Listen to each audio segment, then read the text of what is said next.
ご案内いたしました。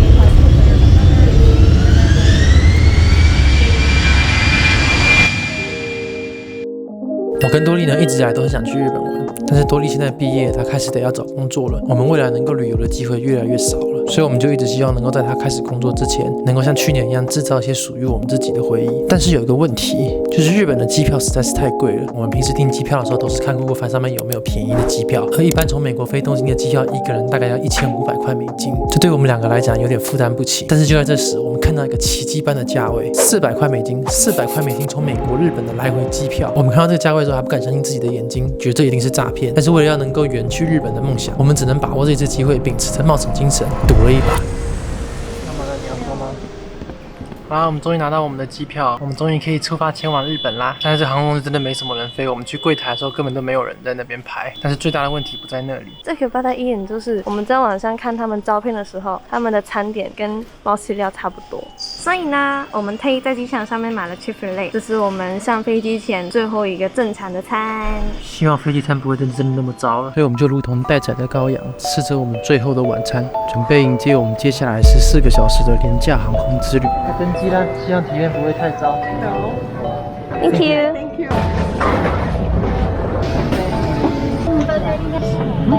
但是他没有人吗？哦，excuse me. You here? 完蛋。哎，OK。好。好多人，比我想象中，我还以为只会没有人，就超级多人在飞的。本来我们是看那个 seating chart 的时候是旁边没有人，结果我们一来全满了，完蛋！我们现在整个座位都是窄的。对啊，13个小时是多短？互相依偎的。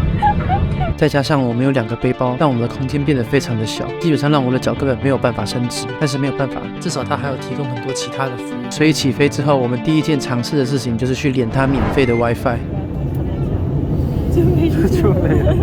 看来飞 WiFi 根本没有用，所以在没有 WiFi 的情况下，其实什么事情都做不了，没有办法看剧，没有办法玩游戏。当你想说算了，来杯杯面好了，你会发现这里什么东西都要再加钱，杯面也要加钱，饮料也要加钱，就连一个塑料杯都要10块日元。然后我刚刚差点买了，然后这个就忍住。对啊。当我们想说算了，至少我们有预定他的晚餐，还可以期待一下的时候，跟想象的有点差距。看起来不咋地。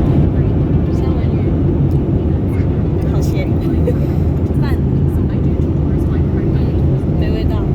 于是我们就这样痛苦的飞到了日本，整段旅途急到睡不了觉。到日本之后 ，Frank 还直接发炎生病，喉咙痛，所以我们当时都想着是不是不应该买那种廉价的 flight 来折磨自己。但是呢，我们在 Zip Air 的飞机上面发现了一个特别的现象，就是呢，这个飞机超级奇怪的，满座的几乎都是右边的座位，然后左边的座位几乎都是空的。所以呢，我们这次回程有一个不一样的计划，我们特别订了左边的座位，希望这一次能够体验到这个新航空有优点的地方。